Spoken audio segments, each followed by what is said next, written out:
I got, man, my ancestor video. I know my Patreon family, they heard it.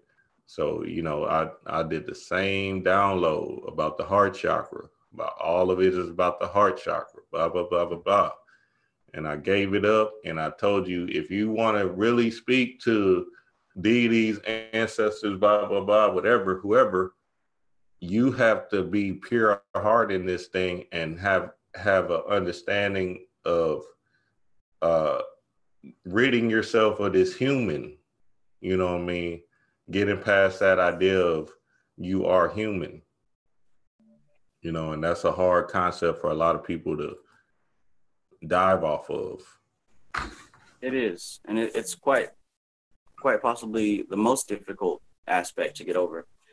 Because, I mean, the thing is, it's when we talk about the occult and we talk about magic, it all sounds so mystical and so wonderful. It's easy to, go off into outer space and neglect what's actually going on right here, right now. Mm-hmm. We've been talking a lot about shadow work, and this is needed, right? It's not just about feel good, make everybody happy and encourage each other type stuff.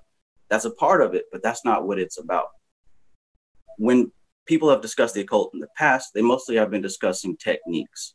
But the meat of this thing is, yes, you are God. The power is within you. It's not in some deity out there. It's you. It's your belief in these deities that give them power. Mm. We incarnated in this place. We came through as God, right? And God fractured and separated into multiple pieces. And these pieces still exist in the collective unconscious. These pieces are fractured into the 7 chakras, the planets, the zodiac, the 4 elements. And the energy is funneled through any different combination through these different archetypes to make your unique personality. When you look at the Kabbalah, you got the tree of life. What happens is your light, your LVX, comes down through that crown of the tree and it zigzags and hits each one of those little planets. And what it does is it picks up a piece of energy from each one of those. So what's happening is when you hit Earth, when you incarnate, you are the spirit of God in the very center, right? But imagine it's wrapped around with each layer of chakra energy that needs to be worked on, with each layer of planetary influence.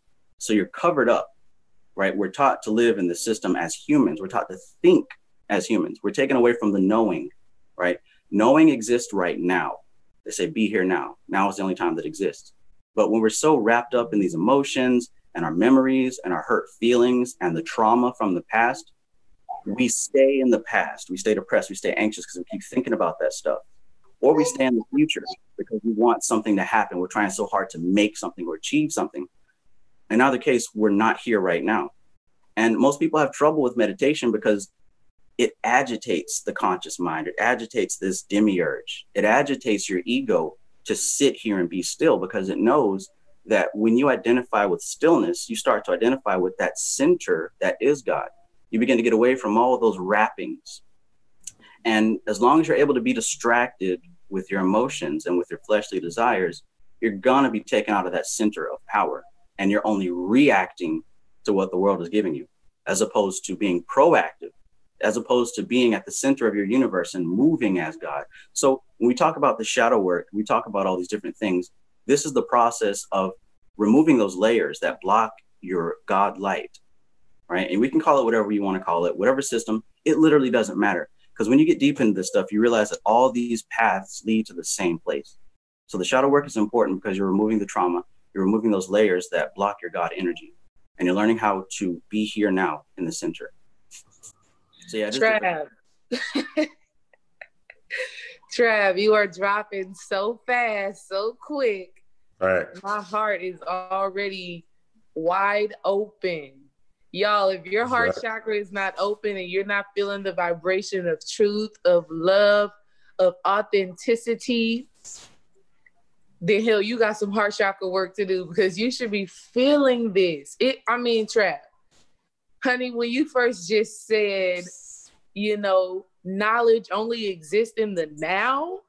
Yeah. Oh, that's some shit I ain't even heard before, Trav. That's direct channel. You're pulling some shit down because I have not heard that. And that is so freaking genius, okay? That's amazing. Babe, do you have a question? Because if you don't, I do. I I got a plethora of questions, but go ahead. You got to go in spirit, babe, because this is good. Oh, first of all, thank you to Venus, Vibrate with Venus for the donation. Thank you to everybody that's came into the chat room. Y'all like the video because this is something that like everybody needs to be hearing this right now because it's so amazing.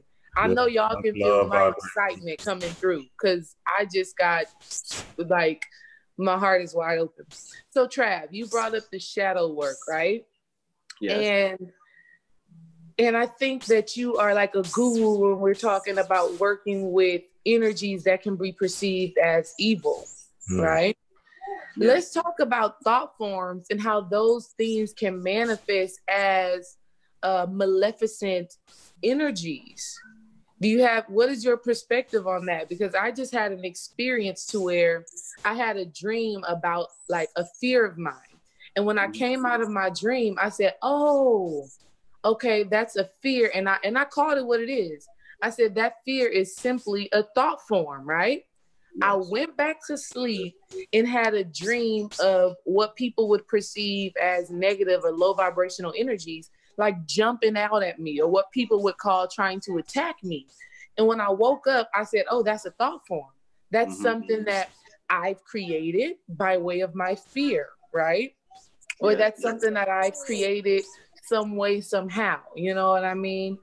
And it just hit me, thought form. What is your experience with this, with dealing with thought forms that actually manifest in the astral realm as maleficent energies? And how do we get those energies to be transformed and to do great work on our behalf? That's an awesome question. How to get these energies transformed and to be able to do the great work that we're supposed to do. Is that what you said? Yes, yes. Yeah. So that's really the biggest problem that most people faced, right? And that echoes my last Instagram post where I put, the path is easy, the mind is hard. We get in our own way. We get in our own way by so many different ways. It's countless because every person is unique, right? So I mentioned earlier about me drawing comics and creating characters and building worlds. I said that for a reason. See, when you have all this abundant energy, right? The nature of God is creation. The nature of chaos is creation. There's two parts to the seat. We're taught to live in separation. We're taught to look at everything as separate. Everything is this versus that, good versus evil, demons versus angels. That's incorrect thinking, because as long as you're thinking in dualistic mode, you keep yourself in separation. These things are all a part of you, right? So when I mentioned about creating characters, it's our natural ability to create life. That's what we do every single day. Every thought is a creation. Every thought that you feed, every thought is a seed. And if you feed it energy and belief, it becomes a creation. So working with magic, you start to learn that if you feed emotion to certain ideas, certain concepts, certain entities, they have more power. If you get into a process of repetitive thinking and feeling, that energy builds up in the astral, in the etheric realm, in the energy around you. So say, for example, I was depressed for many years of my life, and that depression did begin to become its own thing. And the way that it manifests is if something happens to trigger that depressed feeling, now this voice begins to talk to me, right? That's that thought form, that's that entity. And if I'm about to do something, it kills any positive thought.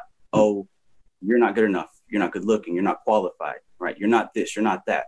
And what that would do is trigger memories of other times to prove that this voice is correct. And that would take you on a downward spiral of just feeding those emotions, getting more and more depressed. At first, it lasts for hours. Then later, it lasts for days, then weeks. Next thing you know, years of your life are spent depressed and sad because you build the energy of this entity. You're making it stronger. And this goes with all kinds of things, right? If you're addicted to sex, you're starting to build up this energy of this sexual thing, right? It's not like there's these crazy demons in hell and the devil's torturing you. What you focus on expands. So if there's energy that you repetitively build, it creates life. Now, the way to heal yourself with that, it's not what you think, right? I mentioned about duality versus being at one with things. We think that we have to battle these things, we have to fight these things. But the thing with shadow work is you're doing the unexpected. You're doing the least thing that you would expect. You're having to absorb these things back into yourself, right? Everyone does it differently. But I know for me, around 2008, I was in the Navy and I was an alcoholic, drinking a lot. And that voice that I mentioned, the depressed voice, it became its own entity. So naturally, as a creative person, I love to draw and create. What I did for myself, I didn't know this was the greatest thing to do, but I made this depression an entity. I gave it a name. And when it would talk to me, I would visualize it as a creature. So what I was doing unknowingly was I was limiting its power by giving it a form, right? Eventually, what I began to do, because I began to see this thing as separate as me, I would begin to battle it. I'd begin to fight back. I'd begin to say positive things in my life to combat the negative things. And it got to the point where I began to see this thing for what it was. It was old, sad memories of my hurt child, my hurt self. And what I had to do was go in and reintegrate that with me. I had to tell myself, you know what? You're perfectly fine the way you are. You don't have to be trapped in the judgments of other people. You don't have to be trapped in the opinions of other people. I accepted myself, and that negative entity began to dissolve and become a part of me again. So that's what we have to do with these things that hurt us. We have to go back into that space. We have to heal the wounded child, the wounded heart. That's that heart chakra work you talked about. We have to go within and bring it back into ourselves. I know it sounds cheesy and corny to some people, but everybody is dealing with this in some way. No, that's real shit. That's real shit. So we're talking about alchemy. That's a form of alchemy to be able to do that, because you have to transform your thoughts and beliefs about that thing. Yes. That's alchemy. That's the work. So instead of now hating this thing, you love this thing. You give this thing a positive connotation. Right. You give this thing a positive belief. Now it can't do you the harm that you thought that it could, because it's being fed off a whole different energy. Exactly. And that's an energy that it's not used to feeding on. So you're actually starving it. The old Native American tale about the two wolves, right? So every man has a negative wolf and a positive wolf. And depending on which one you feed, gets bigger, stronger, and healthier. It overpowers the other wolf. So we really have to choose wisely about our perspective and our internal conversation. I believe that the internal conversation is the cornerstone for having success with your spiritual work. Not the rocks and gems, not the candles, not something you bought from some other YouTuber. It's that thought process. Mm-hmm. Take care of this, everything else is a downhill climb. Facts. That's facts. Shout out Smooth Vision Media. Appreciate that love. Yeah, and this is the best alternative to church, especially that Sunday service thing Kanye doing. But but nah, straight up, that's what it is, man. This whole shadow work, this is you, this is a part of you, this is what you came down here to do. You know what I mean? Go see my shadow self video on YouTube. That whole thing is about you. This whole thing that what movie was that, babe? With the us? Was it Us? Yeah, it was Us. Us, yeah. Mm-hmm. Yeah, these are reflections of you. You know what I'm saying? Now the movie wasn't about that, but it's still, the whole idea was you still have this other side of you that you have to deal with. You know what I'm saying? That's not bad. There is no good or bad. Right. You know what I mean? It just is what it is. There was some good and bad was made up. It was a man-made thing.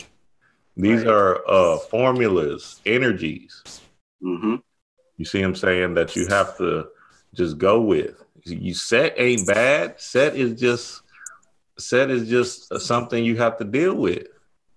Something you have to deal with.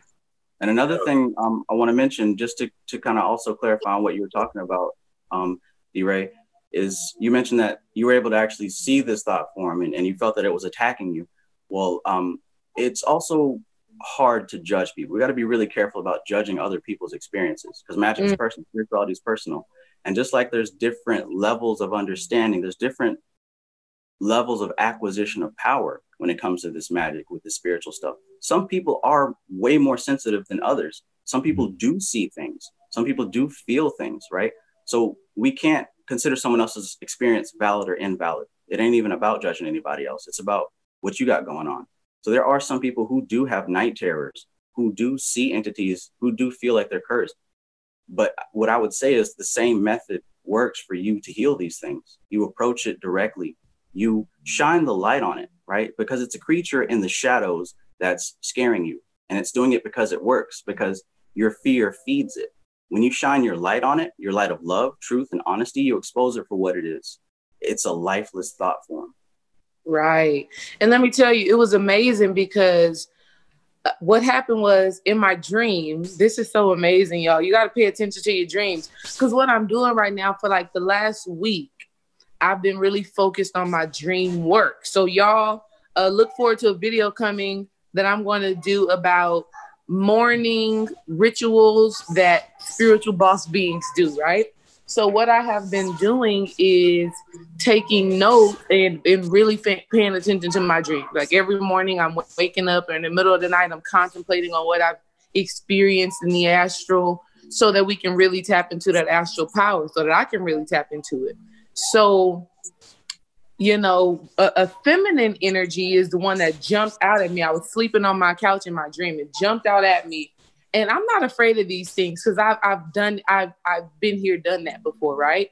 So I kind of lay the energy down and she disappears. And then a masculine energy, you know, comes up from behind me, and then I wake up.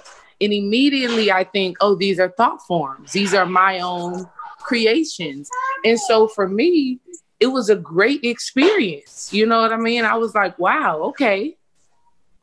And I love that it was a masculine and a feminine energy, because there means there's some balance there, right? Maybe there's some balancing work of my masculine and feminine energies that I need to do in my waking life that's going to help me deal with this. So it was a great experience. It's a great experience. And like you said, it's a daily thing with working with the thoughts, just working with my own mind, balancing out the masculine and feminine energies and how I present myself in this waking life. So I embrace it, but I've definitely seen, because sometimes we're feeling energies of other people, you know, sometimes other people's energies that we know are trying to attack us in our dreams. So you definitely just have to stay aware of that and know what's going on within you. I knew that the dream that I had, because I had a dream, I woke up and I said, oh, these are thought forms, went to sleep, and that happened. I was like, oh, you just confirmed that the fear that I had in that other dream is a thought form that I haven't dealt with. So know thyself is the name of the game, right? Know thyself. Know thyself is the name of the game. So that's what just has to happen. You got to keep tapping into yourself, because we know when there's other people's energies attacking you, right? You'll see that person and you'll be like, damn, they just sent me some energy. You know what I mean? But it's whatever you agree with that makes it true, that makes it facts, whatever you believe in. So I know you got something to add to that, Trav. Right. Whatever you believe in, that's key. This right here to me is like my favorite spiritual occult learning book, Basic Magic. I was reading it today before the interview, and one of the big parts in the beginning is all about belief, right? And I mentioned earlier about how we're born and we've got this energy within that wants to express itself, but we don't have any way to put it out. We're given systems to believe in. We're given systems. So a lot of times these systems are so geared toward the masses and geared toward controlling you, we're not able to express that energy properly, right? We need something new to believe in to properly express ourselves. So this is where the spirituality and do the work comes into play. Because when you do the work, you begin to find new things to believe. What I mean to say is you begin to find truth to believe in, as opposed to something given to you. Because society gives you opinions. We know that facts change, right? Facts are not what we think of. They're not concrete. They're strongly held opinions. What you believe in is what happens. And the key thing with magic is, to a degree, we ignore the facts and we focus on our goal, on our result, because we know that by focusing on our belief, on our result, it's going to bring change. But if you got that doubt, that negativity, and voices that you're listening to, it's going to cancel all that. Facts. Shout out to my bro, God, Straight Panther, for that 666. Appreciate the donation, man. God. Yeah, that's what it is, man. We're the light bringers. We're the creators of this thing. We are doing the damn thing in real time, the now. Babe, hold on. Before you go, please hold your thought. I just don't want to miss this point of what Trav just said, because that's important, because we just started the new year, and whether we subscribe to the New Year is now or the New Year is in the spring, whatever. What Trav just said is very important. You got to stay focused on where you are trying to go, and also embrace yourself throughout the process, right? Embrace the whole process as you are transforming and as you are making your way to your oneness with God, which is you. Focus is so important. I just wanted to say that before we go on, because it's the new year, people making goals and all of that good stuff like that. Yeah. But you got to maintain your focus if you want to see anything manifest. Right. And I have some questions for Trav that's gonna dive into that idea of focus or you know what I'm saying, that's what this whole thing is really about. You know what I mean? And I'm gonna get right to it. But first, let me ask you this, Trav. Tell us who is your favorite author? Like a co-author, it can be any author. Who's your favorite author? The way they write, kind of idea like that.